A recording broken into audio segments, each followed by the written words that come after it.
Hello everyone, welcome to Visa IAS academy. So basically हम लोग 73rd BPSC के बारे में, जो कि अपकमिंग BPSC है 72nd के बाद, जिनका एक फाउंडेशन बैच हम लोग लॉन्च कर रहे हैं, जिसमें बेसिकली हम लोग देखेंगे आज कि जो भी न्यू स्टूडेंट्स हैं जिनको BPSC के बारे में ज़ीरो पता है, ज़ीरो कितना पता है, ज़ीरो, तो यहाँ से ज़ीरो से हीरो तक का सफ़र हम लोग देखेंगे। ओके, तो पहले तो जो ज़ीरो जिनको पता है वो अपने आप को ज़ीरो ना समझे, तो हीरो बनने का सफ़र कैसा होगा वो देखते हैं हम लोग। तो 3 स्टेजेस का एग्ज़ाम है, आपको पता होगा, अगर नहीं पता तो ये जान लीजिए, अभी दिमाग में डाल लीजिए। प्रीलिम्स, मेंस और इंटरव्यू, ठीक है। प्रीलिम्स आपका होता है 150 मार्क्स का, ठीक है, और मेंस होता है आपका 900 मार्क्स का, और इंटरव्यू होता है आपका 120 मार्क्स का, ठीक है। ये चीज़ें क्लियर हो गई अब। प्रीलिम्स बस एक भीड़ को छांटने का प्रोसेस है, ओके।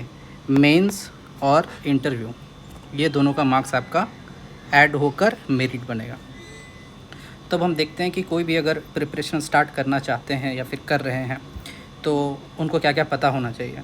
प्रीलिम्स अगर क्रैक करना है तो मूल सूत्र क्या है प्रीलिम्स निकालने का, बेसिक फंडामेंटल्स क्या है, पिलर्स क्या है BPSC का प्रीलिम्स का। बहुत सारे लोग तैयारी करते रहे थे लेकिन प्रीलिम्स नहीं निकलता, 4-4 साल 5-5 साल में एक प्रीलिम्स क्रैक नहीं हो रहा है, तो उसका क्या रीज़न है ये भी हम लोग देखेंगे। और उसके बाद हम देखेंगे कि क्या कम से कम मिनिमम एफर्ट्स में कैसे आप मैक्सिमम आउटकम्स ला सकते हैं, ठीक है। तो सबसे पहले BPSC के 4 पिलर हैं प्रीलिम्स के, ठीक है। एक आपका हिस्ट्री, इसके बाद हो गया आपका बिहार स्पेशल, इसके बाद हो गया आपका साइंस, और इसके बाद हो गया आपका करंट अफेयर्स, ठीक है। ये 4 पिलर, यहाँ से आपके 80 to 90 क्वेश्चंस यही सेक्शन से आते हैं, और BPSC का कट ऑफ लास्ट 3 ईयर से कंटिन्यूसली जा रहा है 91। तो आप समझिए कि कितना इम्पोर्टेंट है आपके लिए, ठीक है। तो चलिए हम एक क्विकली हम लोग देख लेते हैं कि क्या क्या पढ़ना है आपको। जनरल साइंस पढ़ना है, जनरल साइंस में आपको physics, chemistry, bio, everyday life science में जो अप्लाइड साइंस होता है बेसिकली, ठीक है ना। अगर फॉर एग्ज़ाम्पल हम आपको बोले तो अगर कार में कोई बैठा हुआ है, ठीक है, कार में कोई बैठा हुआ है, अगर गाड़ी रेस से स्टार्ट हुआ चलना, तो फिर जो पैसेंजर जो बैठा हुआ है वो आगे टिल्ट हो या पीछे, बेसिक कॉन्सेप्ट होंगे।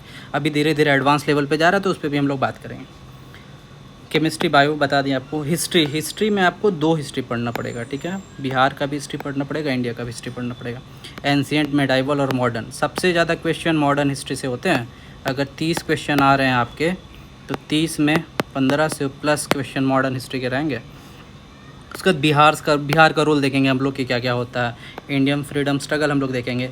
ज्योग्राफी में इंडियन ज्योग्राफी देखेंगे हम लोग, बिहार का ज्योग्राफी देखेंगे हम लोग, और इंडियन ज्योग्राफी देखेंगे हम लोग, बिहार का ज्योग्राफी देखेंगे। और उसके बाद हम लोग इकनॉमी में आ जाएंगे, और इकनॉमी और पॉलिटी जो सेक्शन है आपका, ठीक है ना, ये आपका 20 to 25 मार्क्स दोनों मिलाकर। तो पॉलिटी का ज़्यादा वेटेज प्री में नहीं है, लेकिन मेंस में इसका 114 नंबर का वेटेज है भाई, पेपर 2 में। इकनॉमी का वेटेज आपका 10 नंबर प्रीलिम्स में, मेंस में 114 नंबर। तो हम लोग कोई भी सब्जेक्ट को बेसिकली इसको इग्नोर नहीं कर सकते। ये अगर आपका थोड़ा ठीक हो जाएगा बेस, तो आपको प्रीलिम्स निकालने में यही सब सब्जेक्ट हेल्प करेगा, ठीक है। Current affairs, national events, international events, awards वगैरह हम लोग सब देखेंगे। मेंटल एबिलिटी टेस्ट आपका 10 मार्क्स का होता है, इससे ज़्यादा नहीं होता, ठीक है। अब मेंस का सिलेबस हम लोग देखते हैं। मेंस आपको मैंने पहले बताया कितना मार्क्स का होता है, 900, ओके। तो 900 में क्वालिफाइंग नेचर का 100 नंबर में आपको 30% स्कोर करना पड़ेगा, ठीक है। ऐसे ग्रामर वगैरह इस पे ज़्यादा ध्यान नहीं लगाना, इसको काट दो। GS पेपर 1 मोस्ट इम्पॉर्टेंट, अगर ये स्कोर आपका 300 में 180 प्लस हो गया दोस्त, तो आपका सिलेक्शन का प्रोबेबिलिटी हाईएस्ट हो जाएगा। और बस सिलेक्शन का प्रोबेबिलिटी नहीं, आपका रैंक का, SDM या DYSP, ठीक है। पेपर 2 इसमें, अच्छा चलो हम ये बताना भूल गए आपको, इसमें होता क्या क्या है। तो मॉडर्न हिस्ट्री रहता है, इंडियन कल्चर जैसे बताएंगे आपको बाद में हम लोग। आर्ट एंड कल्चर में क्या क्या आपको पढ़ना है, मॉडर्न इंडियन हिस्ट्री जो है उसमें इवेंट्स जैसे गांधी जी का रोल पूछ देगा, ठीक है, और नेशनल मूवमेंट का रोल बता देगा। तो बहुत सारा चीज़ आपको पढ़ना पड़ेगा, उसका टेंशन नहीं लेना। जनरल साइंस में हम लोग देखेंगे कि इंडियन पॉलिटी जो आपको अभी बताएं कि 114 मार्क्स का वेटेज होता है, ठीक है। इकोनॉमी और ज्योग्राफी एक मेजर पोर्शन अभी आ रहा है रिसेंटली 2-3 साल से, 68 से ज्योग्राफी का वेटेज बढ़ गया है। 70th में तो ज्योग्राफी ही ज़्यादा था इकोनॉमी से। चलो, तो साइंस एंड टेक भी इम्पॉर्टेंट सेक्टर है जो कि आपका 72 मार्क्स का आता है, टोटल मिला के आपका 300 मार्क्स होगा। और ये जो है इसमें एवरेज स्कोर जाता है 130, आपको लाना है इसमें 150, तब रैंक बढ़िया मिलेगा। ऐसे is not anything, just an art. ऐसे आपका एक आर्ट है, कला है, आप कैसे लिखते हो, बिहार को कैसे रिलेट करके लिखते हो ऐसे में, ठीक है। अलग अलग फिलोसफर्स के थॉट्स, प्रोसेस, सब कुछ आपको लिखना पड़ेगा। तो 3 तरह के ऐसे आपको इसमें लिखना होता है। एक करेंट बेस पे होता है, ठीक है, जैसे जो टॉपिक चल रहा है। फॉर एग्जांपल अगर हम बोले इन्वायरमेंटल इम्बैलेंस का 70th में क्वेश्चन आया था, ठीक है, तो वो करेंट बेस्ड हो गया। दूसरा क्वेश्चन आया था आपका एक फ़िलोसफिकल, ठीक है, लैक्स लॉज वगैरह कुछ भी आप देख लो। या फिर फ़िलोसफिकल में अगर बोल दे कि जैसे जैसे माइट इज़ राइट, ठीक है, या कुछ भी बोल दे तो उस पर आपको लिखना पड़ेगा।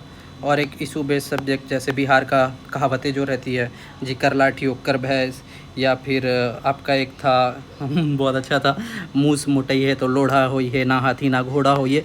तो लाइक डेट आपको इस पर भी लिखना पड़ेगा, ठीक है। ऑप्शनल जो है इस पर ज़्यादा दिमाग नहीं लगाना है, 100 मार्क्स का है। 100 मार्क्स में आपको बस 34, 36, 40 के आसपास तक स्कोर करना है, जो कि हो जाएगा, इसमें ज़्यादा दिमाग नहीं लगाना है। इंटरव्यू, चलो, तो आपने अगर स्कोर किया 450 मिनिमम, ठीक है, और इंटरव्यू में आपने 120 में अगर 80 स्कोर किया, जो कि एक वेल डिसेंट स्कोर माना जाता है, ओके, तो आप congratulation, you are selected and this is how we gonna do. हम लोग एक रोड मैप बनाएंगे, आपको क्या पढ़ना है, कितना पढ़ना है। सिविल सर्विस में सबसे इम्पॉर्टेंट होता है आपको कितना छोड़ना है, कितना छोड़ना है पढ़ना, ठीक है, तो ये सबसे इम्पॉर्टेंट है।